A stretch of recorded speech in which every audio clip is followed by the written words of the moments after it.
Okay, great. So, yes, I'm going to talk about lineage. I'll come on to that in a moment. So, it's very nice being at this class because it's the English-speaking class. We get people from all over, from lots of different countries. So it's quite an international class, which is very lovely to be here. And of course, the tradition we belong to, Triratna, is an international movement, an international Buddhist movement. So we started in 1967. It began, the very first classes were held in a tiny basement, probably smaller than this room, in a basement in a shop in London, in Covent Garden, as you know London. The person who started it, Sangharachita, who we refer to as Bhante, it's a sort of honorific title, Bhante. He'd just come back from, he was an Englishman, he'd come back from India, he'd spent 20 years in India practicing the Dharma with various teachers, as well as by himself.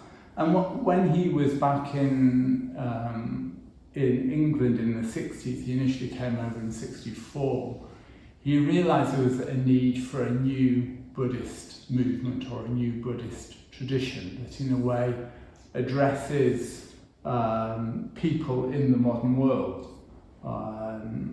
Originally, the sort of the Western world, so that originally when he set up the movement it was called the Friends of the Western Buddhist Order. So Western. We changed the name after some time because we're not just Western as a tradition, but it originally that was what it was, and it developed organically over the preceding 60 years. So we're a relatively new tradition, although 60 years is not, it's a bit, isn't it?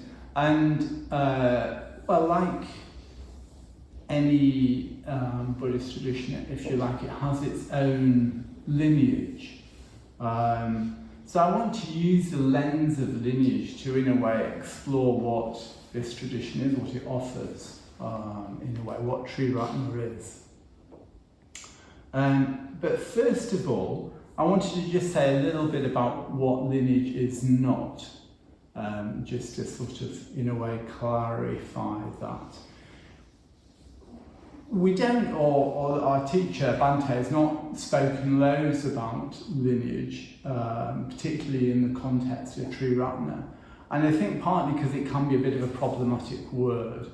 So it's, lineage is a metaphor taken from biological life. It's a sort of analogy of a parent to child. There's a continuity, but there's not identity. Yes, so the child is not exactly the same as the parent, but nevertheless there is a continuity.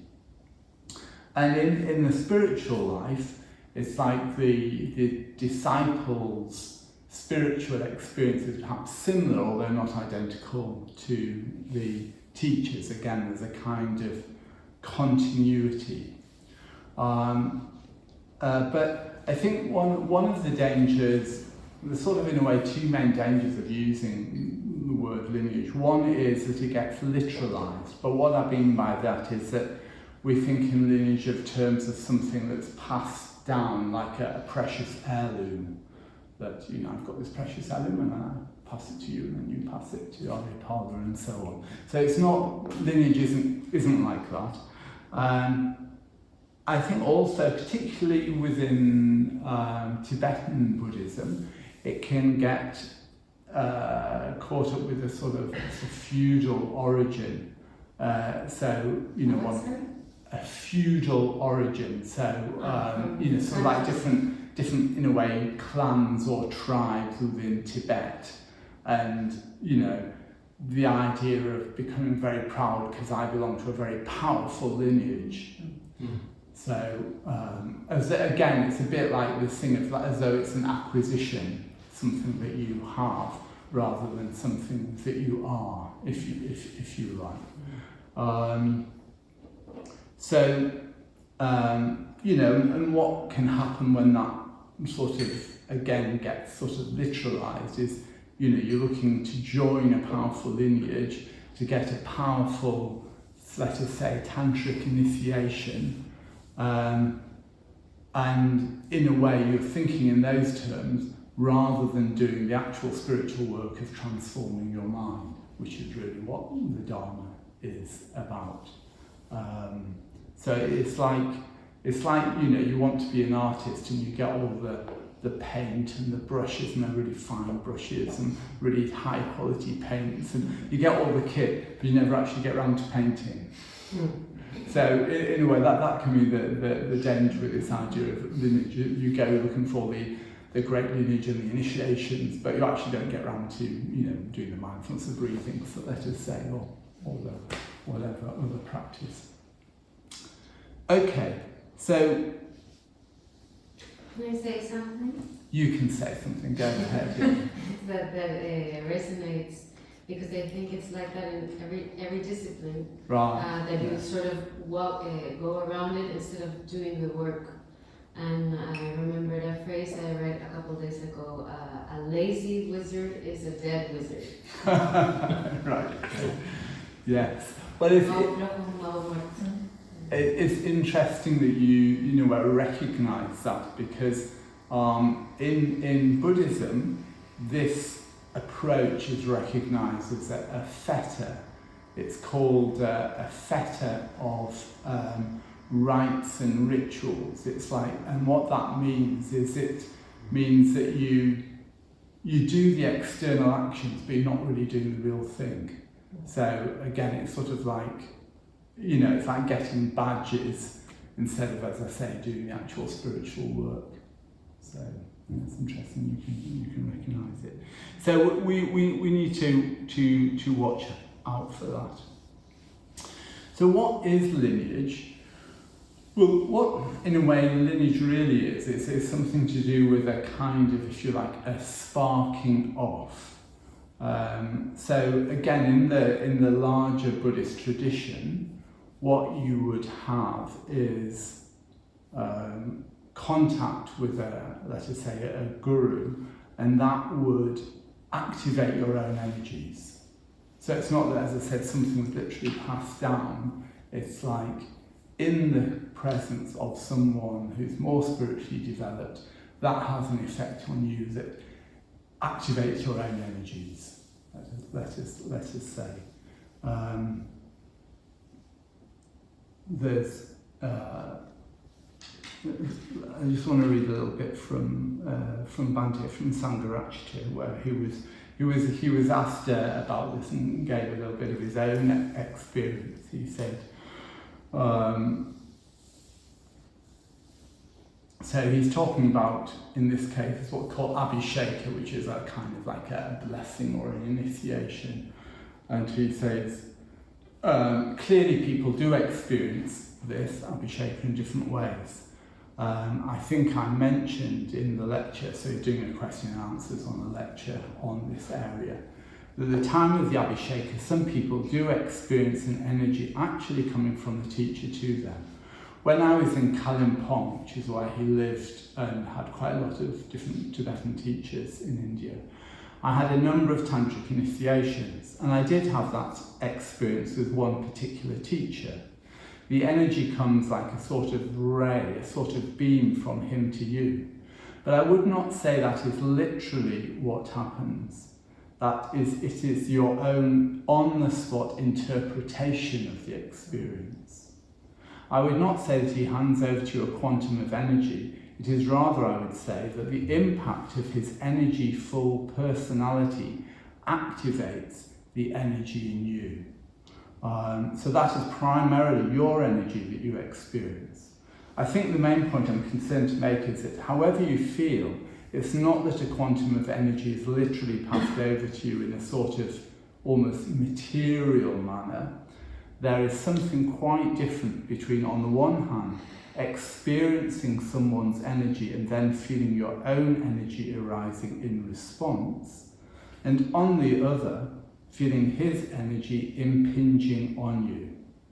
though I've had the latter sort of experience. And then he goes on to tell us a slightly funny tale. He said, I had an experience in Calcutta once of meeting a sort of faith healer.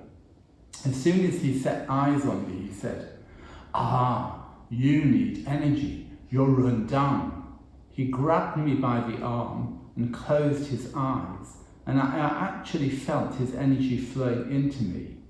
I also felt it was very grubby energy, just like having a lot of old dishwater pumped into me.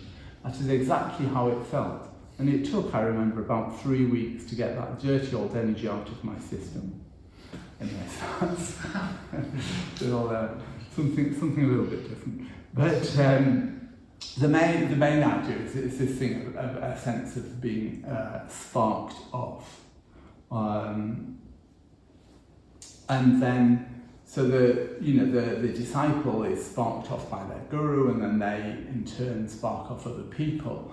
And on the basis of that, you get a lineage of one person being, if you like, sparked off by another, sort of, in a way, particular kind of, if you like, spiritual experience being stimulated again and again, and in that sense being passed down. And, that goes right back to the beginnings of Buddhism. So,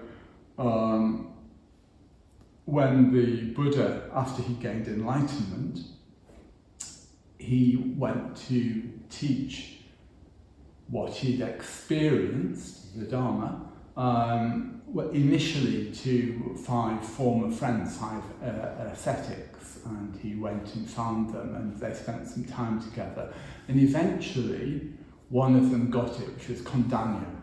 He was given then the title Kondanya Anya. Anya Kondanya, pardon me, which means Kondanya who knows.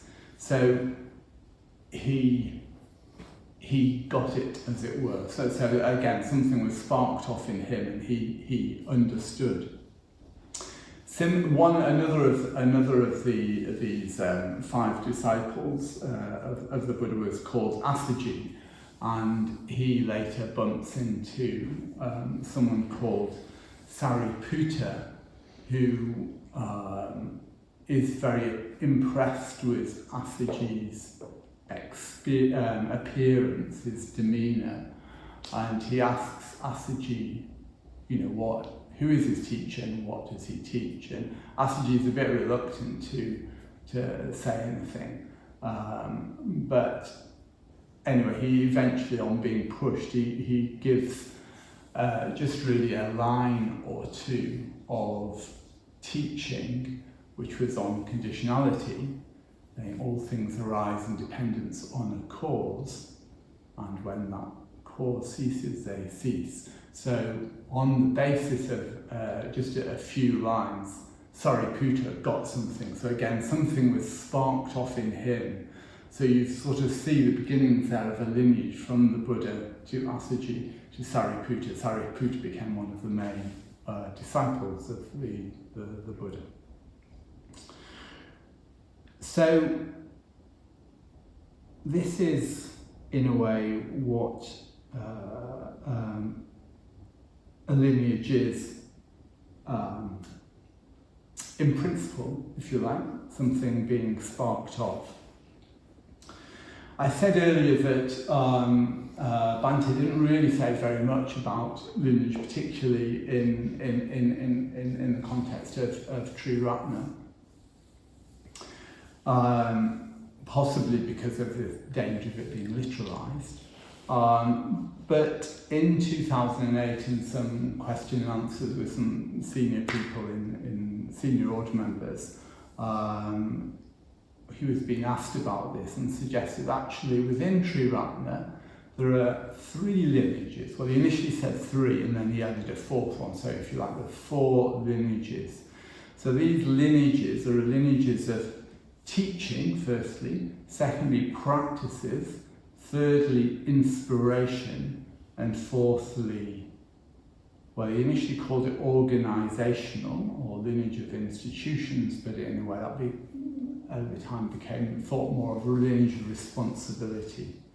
So what I thought I'd do is I'm just going to look fairly briefly at each of those four in turn to give you a bit of a sense of, well, what lineage means in Triratna, but in a way more of what Triratna is, what it's about. So first of all, we've got a lineage of teaching. So teaching, if you like, is the framework that we have, the framework for the Dharma. So the Dharma means, in a way, it means two things. It means, well, it's got a number of meanings, actually, more than two, but there's two principal meanings.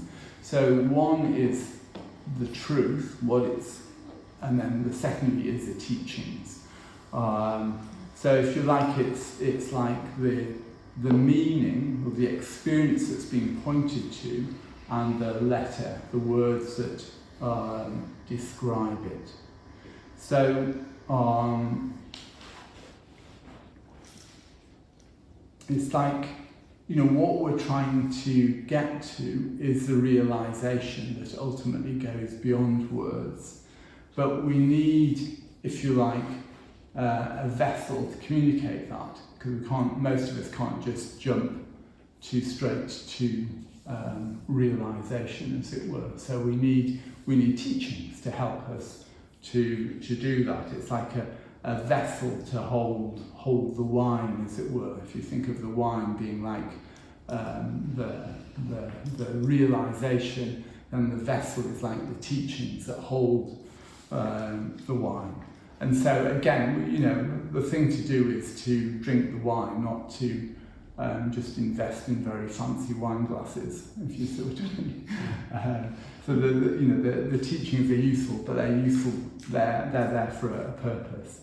They're enabled to communicate to other people, but actually also to communicate to ourselves. So for example,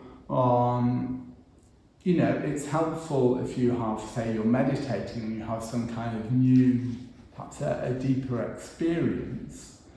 It's helpful to try and, in a way, describe to yourself what's happened, because it can be a way of, in a way, holding onto that experience, so you can return to it and reflect on it. Say, for example, you had in meditation, like to say, or not necessarily in meditation, you're contemplating, have some experience of change or impermanence, which is an important aspect of what the Dharma is pointing to. But you had it like an experience, I don't mean just a thought about it, but an actual experience in the bones, as it were, in the guts. It's good to then put some words around that so that you can come back to it and reflect on that experience, if you see what I mean, bring it back to mind. It's a bit like when you have a dream, you wake up in the morning, and it can have quite a vivid, sometimes you have quite vivid sense of a dream, it can have quite a vivid impact, but it's very easy to lose it. Like dreams that just disappear almost as soon as you wake up. But if you just, when you wake up, you sort of go through, so what happened in that dream? Okay, so I did that, and then I did that, and then I felt that. It's then possible to come back to it and reflect on it later. So it's the same sort of thing. So we need, in other words, we need both the letter, we need the teachings in terms of letter, as well as the experience that it's pointing to. And that's what happened with the Buddha and Kondanya. The Buddha used words, used teachings, and then Kondanya gained realization. And so, part of that is we need to be clear about the teaching. And certainly in Triratna we emphasise study quite a lot, so studying the Dharma, so we can be clear about what the Dharma, what the Buddha is actually saying, and how we apply that to our lives. And certainly it's sort of interesting in the Tibetan tradition, certainly maybe not all the monks, but certainly quite a lot of the monks, they have to study for a long time before they're allowed to meditate. You know, we start the other way around, but we start with meditation and then we might do a bit of study.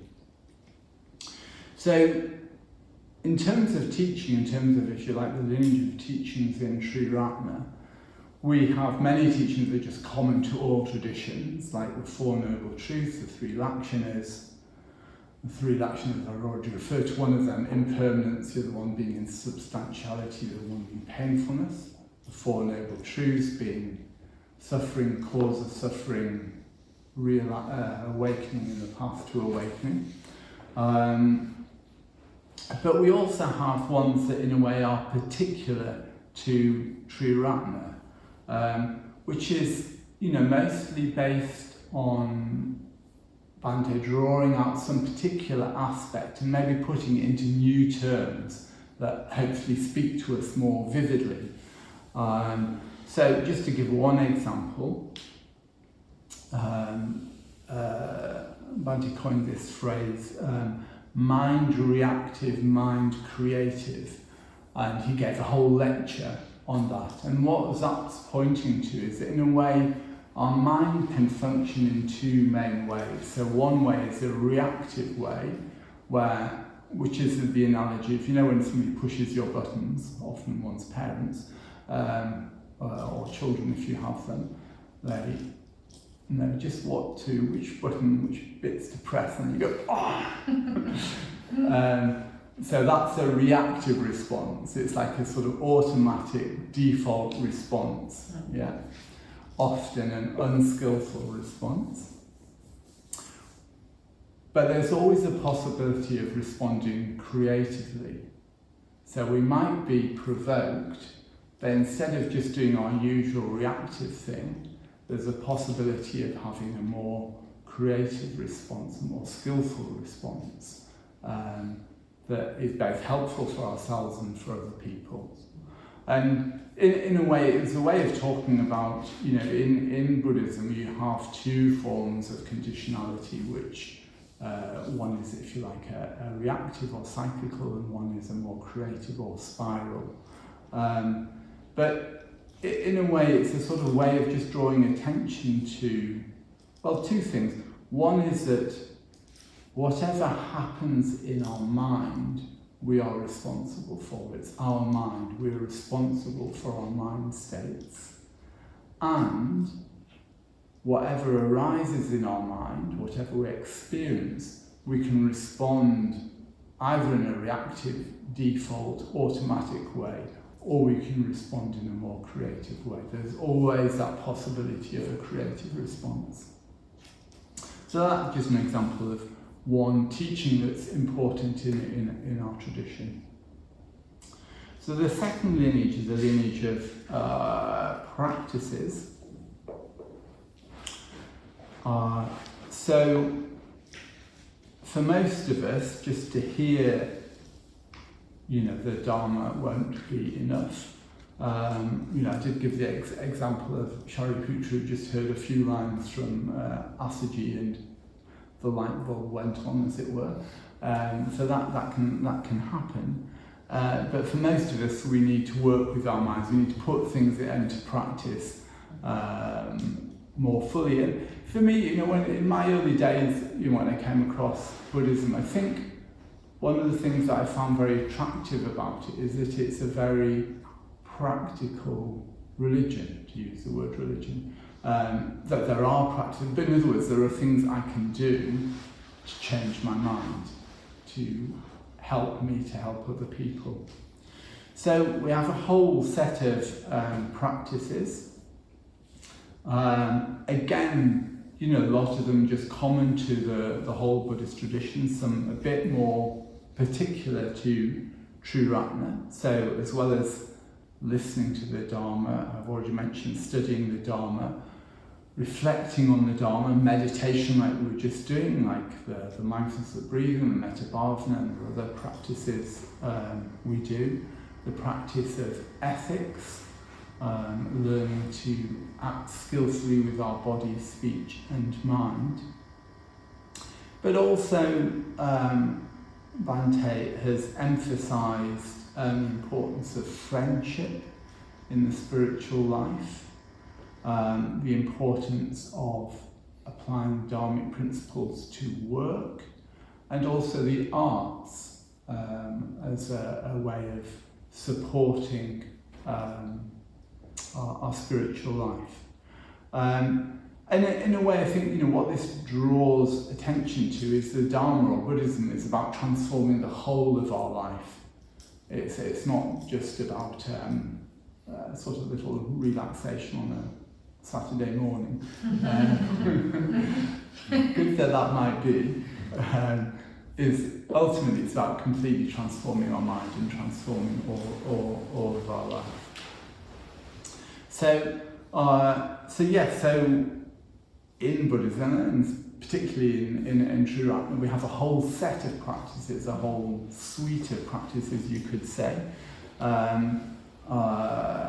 which fit into the Dharmic framework I just described or alluded to in terms of the teachings, which we can, if we choose, put into practice, and ideally put into practice as wholeheartedly as possible.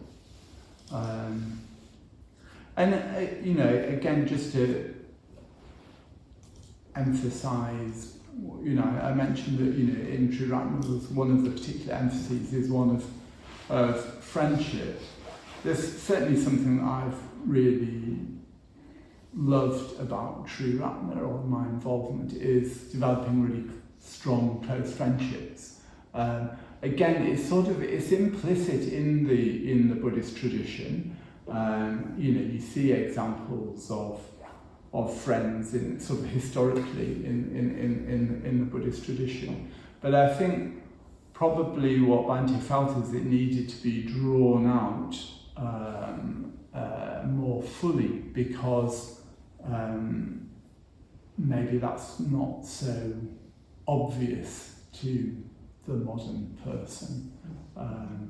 But yeah, for me it's been a real boon, real delight, that aspect of things, of friends in the Dharma. Okay, so the third one is inspiration, the third lineage. So just on a simple level, inspiration is important. If we don't feel very inspired, we might think it's a really good idea to, let us say, meditate, but we probably won't do it.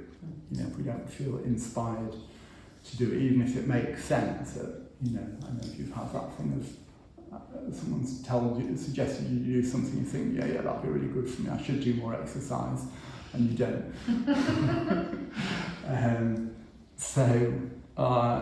So inspiration is important in the Dharma life, in the spiritual life,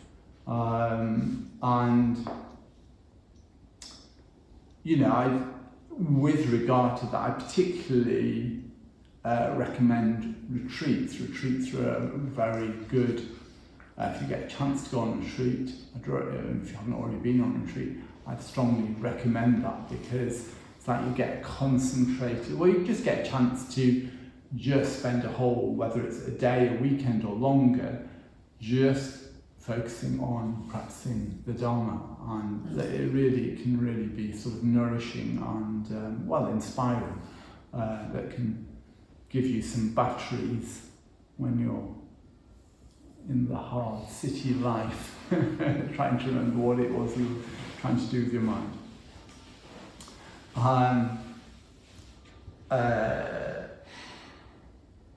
So as I mentioned, this idea of lineage being a sort of a sparking off, and in a way that's why it's so important that we have opportunities where there is personal contact. That's why we have classes like this, so that we can meet each other, and there's the possibility of something of that going on.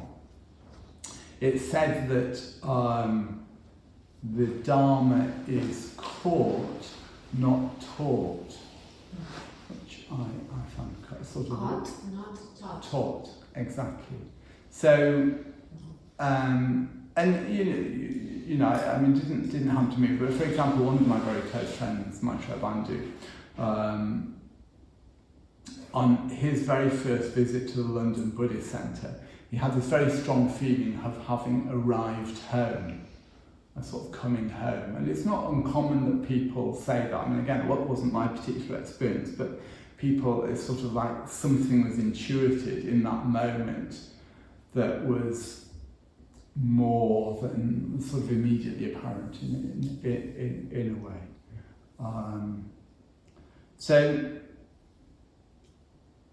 Triratna, like any other sort of living spiritual tradition, has a, if you like, a sort of a particular flavour, if you like, an indefinable spirit that in a way animates it. And so, yeah, so this lineage, the lineage of inspiration, in a way, is sort of contacting that animating spirit, if you like, the spirit that animates the tradition, which again, you can't sort of put into words, but, you know, here, for example, is very different to the London Buddhist Centre. The London Buddhist Centre is much bigger, for one thing, but I can feel the same spirit here in Barcelona, in the Barcelona Buddhist Centre, as I can in the London Buddhist Centre, as I can indeed in when I go and visit the Cuernavaca Buddhist Centre in Mexico. Again, it's got the same sort of flavour, or the centre in Krakow, for example, Triratna Krakow. So yeah, so that is one of the lineages, the fact that there's a particular flavour that inspires and animates the tradition. And then finally, there's a lineage of responsibility. I mean, even in the Buddha's day, there was something of this, because inevitably one, you know, if one wants to be a sangha of people, one needs to organise oneself in some way or another. So, you know, for example, immediately after the Buddha's death, the main disciples came together and had a council, and then there were a number of councils after that. And, you know, people would take particular responsibilities within that. And one of the nice little stories I like is that there's apparently when the wanderers would come together in one of the sort of main places, at the time of the Buddha, there was a sort of guest master who was called Dabba. So Dabba was the kind of the guest master who looked after the wanderers when they came to a sort of the early equivalent of a monastery, if you like, a sort of residential place. Anyway, it's said, according to the tradition, make this of what you will, that he had mastery of the fire element, and so he was able to show people to their lodging by a lighted finger. Make of that what you will. But anyway, all I'm pointing to is that, you know, people taking particular roles, responsibilities in this case, to look after, you know, monks who were living in the jungle and come to a particular place. And, you know, over the years developed in early Buddhism a complex Vinaya, a set of rules, basically about how to, you know, behave, what to do when things goes wrong, and then there would be people who would be responsible for that. So, in a way, the sort of the lineage of institutions or responsibility, in a way, is just about the structures that enable the other three things to flow, that enables the inspiration to flow, enable the teachings and practices to flow. And, you know, that's why we have centres like this. And, you know, public centres like this, retreat centres, and so on, and people take responsibility for them. people here take responsibility for example, this centre, and that's why we ask for donations, because we need money for the upkeep and support people. But what I wanted to also emphasise is that actually, so it's not just it's a bit of a shame that we have to have institutions. It's not completely like that, as it were. A bit of a shame, but someone has to, take responsibility for whatever, different things. It actually is a part of the path as well, taking responsibility. So as we grow on the path, not only do we take responsibility, as I was saying earlier on, for our own minds, but also increasingly for other people, in the sense of doing what we can to help other people and help the situation. And actually, it's a great way of growing. So, when you have the opportunity, I'd really encourage you to participate in that, whether it's, like supporting a class, just helping out on a retreat. You actually get more from doing it than you, in a way. I've had some of my strongest experiences being on a team of a retreat than just being a retreatant, if you see what I mean. It's a very good way of growing, because you're having to communicate with other people, having to go beyond yourself, and of course, part of the project of Buddhism is to go beyond our preferences, to go beyond a tight sense of this is me and I'm like this and I don't do anything else sort of thing, but actually to step beyond that can be tremendously liberating. Okay, so those are the 4 lineages, and if one wants to make progress in a particular tradition, one needs to have confidence in the whatever the lineages are of that particular tradition. When we don't have confidence, it just impedes spiritual growth. There's a